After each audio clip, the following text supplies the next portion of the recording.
اعوذ باللہ من الشیطان الرجیم بسم اللہ الرحمن الرحیم اللہم صلی علی سیدنا و مولانا محمد وعلی آلہ واصحابہ وبارک وسلم وصلی علیہ۔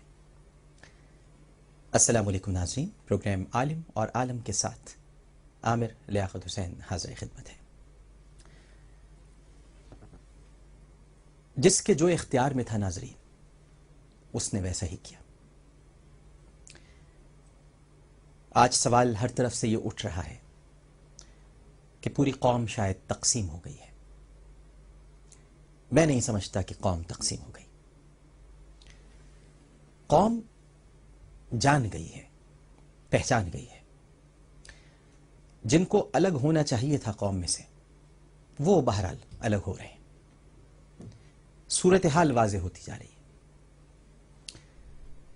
آج تو ماشاءاللہ پاکستان کے وزیر داخلہ محترم جناب عبد الرحمن ملک صاحب نے بھی یہ ارشاد فرمایا ہے کہ اگر کوئی گستاخ رسول میرے سامنے آئے گا تو میں اسے گولی مار دوں گا۔ سوال کرنے والے ذرا ان سے بھی تو پوچھیں، کیا وہ خود قانون ہیں؟ کیا وہ خود با اختیار ہیں؟ وہ خود کوئی جج ہیں؟ وہ کیسے کسی کو گولی مار سکتے ہیں؟ حالانکہ انہیں تو سورہ اخلاص بھی پوری طرح نہیں آتی۔ صحیح طرح سورہ اخلاص نہ پڑھنے کے باوجود جب ان کے عشق کا یہ عالم ہے کہ گستاخ رسول کو دیکھتے ہی گولی مارنے کو تیار ہیں، تو پھر ممتاز قادری تو شاید نعتیں بھی پڑھتا تھا، 5 وقتہ نمازی بھی ہے۔ لہذا رد عمل کے اظہار پر مذمت کرنے سے پہلے ہمیں اس کے پس پشت عمل پر بھی غور کرنا چاہیے۔ ایک عجیب عالم تھا ناظرین، ہر شخص مذہبی معاملات کا ایکسپرٹ بنا ہوا ہے۔ جس ٹیلی ویژن چینل پر آپ چلے جائیں، میک اپ زدہ خواتین گفتگو جب شروع کرتی ہیں تو ایسا معلوم ہوتا ہے کہ معذاللہ قرآن ان کے گھر پر ہی نازل ہوا ہے، سب ان کو معلوم ہے۔ اور اگر کیری لوگر بل کے مسئلے پر کوئی عام آدمی اپنی رائے دینا چاہے تو یہ خود فرماتی ہیں کہ یہ ذرا لیگل معاملہ ہے، تھوڑا اس کو سمجھنا پڑے گا، یہ ہر آدمی کی سمجھ میں نہیں آئے گا، تھوڑا اس پہ ذرا غور کرنا پڑے گا۔ خود مجھے اچھی طرح یاد ہے، محترم سلمان تاثیر صاحب بزنس پلس پر ایک انٹرویو دے رہے تھے، میزبان تھی شاید عائشہ صاحبہ، اور وہاں پر جب کیری لوگر بل کا بات آئی تو اس پر سلمان تاثیر صاحب نے یہ ارشاد فرمایا کہ جس کو دیکھو اس پر اپنی رائے دے رہا ہے، یہ ایک لیگل ڈاکیومنٹ ہے، اس کو پڑھنا بہت ضروری ہے، انگریزی آنی چاہیے اور بہت ایڈوانس انگلش اس میں یوز ہوئی ہے، ہر آدمی اس پر اپنی رائے کا اظہار کر رہا ہے۔ تو کیا قرآن اتنی آسان کتاب ہے، مفہوم حدیث اتنا آسان ہے کہ اس پر ہر شخص اپنی رائے کا اظہار کر سکتا ہے؟ کیا قرآن کی عربی بہت عام عربی ہے جس کو سب نے سمجھ لیا ہے، جس کے مفہوم سے سب آگاہ ہو گئے ہیں؟ کوئی لائن کھینچنی ہوگی ناظرین، کوئی لکیر بنانی ہوگی۔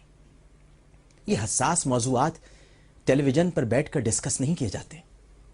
جب مرضی ہوئی متع کے موضوع پہ، مسیار کے موضوع پہ، لانڈی کے موضوع پر بحث شروع ہے، گفتگو ہو رہی، نہ آتا ہے کچھ نہ جاتا ہے، بس اپنی پسند کے مہمان بلائے اور ان پر تم تراقیت کے ساتھ اپنے لفظوں کے ساتھ حملہ آور ہو گئے۔ اور پھر جب پروگرام ختم ہوا تو پھر اس یقین اور سکون کے ساتھ اٹھے کہ ہم نے تو بہت اچھا کیا، آج ہم نے اسلام کے ایک بہت بڑے مسئلے کو جو 1400 سال سے نہ امام مالک سے حل ہوا علیہ رحمہ، نہ امام اعظم ابو حنیفہ علیہ رحمہ سے حل ہوا، نہ امام ادریس شافعی علیہ رحمہ سے حل ہوا، اور نہ ہی امام احمد بن حنبل علیہ رحمہ سے حل ہوا، یہاں تک کہ امام جعفر صادق رضی اللہ تعالی عنہ سے بھی حل نہیں ہوا۔ ہم نے اسے 40 منٹ کے پروگرام کے ذریعے حل کر دیا۔ یہ روش اب ترک کرنی ہوگی ناظرین۔ یہ بہت حساس موضوعات ہیں، ان سے پورا عشق کا مدرسہ جڑا ہوا ہے۔ نبی کریم صلی اللہ علیہ وآلہ وسلم کی ذات اعلی مقام،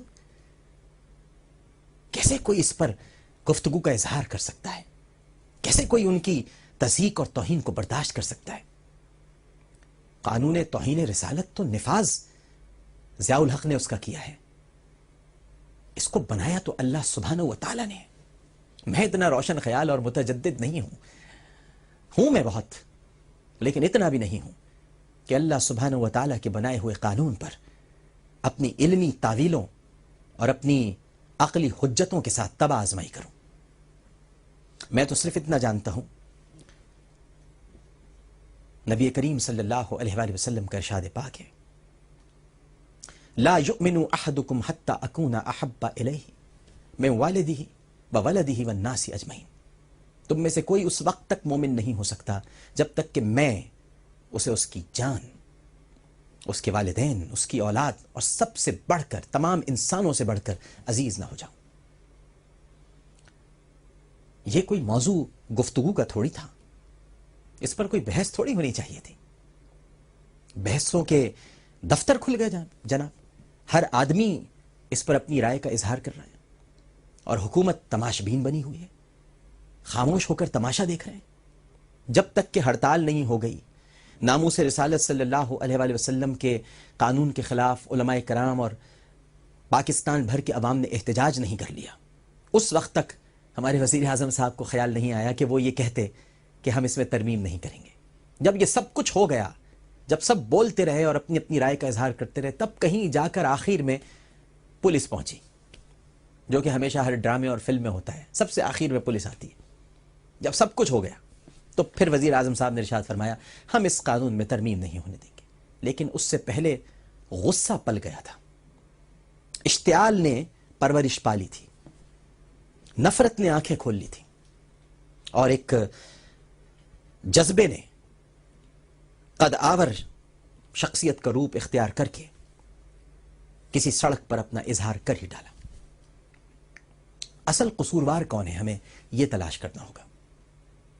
جب عبد الرحمن ملک صاحب ایک ذمہ دار عہدے پر فائز وزیر داخلہ ہے نا بھائی، جب وزیر داخلہ یہ کہہ سکتے ہیں کہ میرے سامنے کوئی گستاخ رسول آیا تو میں اسے گولی مار دوں گا، آج چھپا ہے سارے اخبارات میں، کیا روزنامہ جنگ اور کیا روزنامہ ایکسپریس اور کیا روزنامہ نوائے وقت، تمام بڑے اخبارات میں عبد الرحمن ملک صاحب کا یہ اسٹیٹمنٹ موجود ہے۔ تو عبد الرحمن ملک صاحب، آپ اپنی فہم کے مطابق مارتے نا اس کو، یا آپ کو کوئی بتاتا، ظاہر ہے آپ کو کوئی نہ کوئی بتاتا یہ گستاخ رسول ہے، تو آپ اسے گولی مار دیتے کیونکہ آپ کے سامنے آیا وہ۔ آپ تحقیق تو نہیں کرتے نا، آپ اس کے بارے میں پوری جستجو تو نہیں کرتے نا، ورنہ اس کے لیے تو آپ کو ریٹ دائر کرنی پڑتی، رپورٹ لکھوانی پڑتی، FIR درج کرانی پڑتی، اسے تھانے میں آپ کو ڈلوانا پڑتا، حوالات میں رکھنا پڑتا، کورٹ میں جاتا وہ، پھر کہیں جا کر کوئی کورٹ اگر اسے سزا دیتی تو پھر آپ بھی کورٹ سے اجازت لے کر جج صاحب سے، جج صاحب مجھے گولی مارنے کا شوق ہو رہا ہے، میں ذرا گولی مار دوں اسے۔ لیکن جب آپ جیسا باہوش فرد یہ بات کہہ سکتا ہے، باہوش فرد جب یہ بات کہہ سکتا ہے، جس کو سورہ اخلاص بھی نہیں آتی صحیح طرح سے، وہ جب یہ کہہ سکتا ہے کہ میں گستاخ رسول کو دیکھتے ہی گولی مار دوں گا، تو یہ آپ کا فہم ہے تو درست ہے، اور ممتاز قادری کا فہم ہے تو غلط ہے۔ یہ کیا بات ہوئی؟ اس پہ تو ذرا کچھ گفتگو کرنی پڑے گی، دیکھنا پڑے گا۔ مذمت کرنا بالکل درست ہے، مذمت کرنے کا مطلب شعور کی حرارت ہے، لیکن اس کے ساتھ ساتھ واقعے کے پس پشت جو عوامل کار فرمائے اسے بھی تو دیکھنا بہت ضروری ہے۔ ہم صرف یہی دیکھتے رہیں کہ فلاں شخص نے کبھی یہ کہا کہ میں ایک پکا اور سچا مسلمان ہوں، اور اس نے آیت الکرسی کو چوما، اور اس کے بعد ہم اس کے ایمان پر ہونے کا یقین کر لیں، تو پھر عبد الرحمن ابن ملجم کا کیا قصور تھا جناب؟ اس نے تو مولا علی کرم اللہ وجہہ کو شہید کرنے کے بعد امام حسن رضی اللہ تعالیٰ عنہ کو اس ہاتھ کے اشارے سے یہ کہہ کر روک دیا تھا کہ میں ابھی سورہ یاسین کی تلاوت کر رہا ہوں، جب یہ کمپلیٹ کر لوں تب کہیں جا کے میری گردن اڑانا، میں پکا مسلمان ہوں اور میں نے بہت اچھا کام کیا ہے، معاذ اللہ معاذ اللہ۔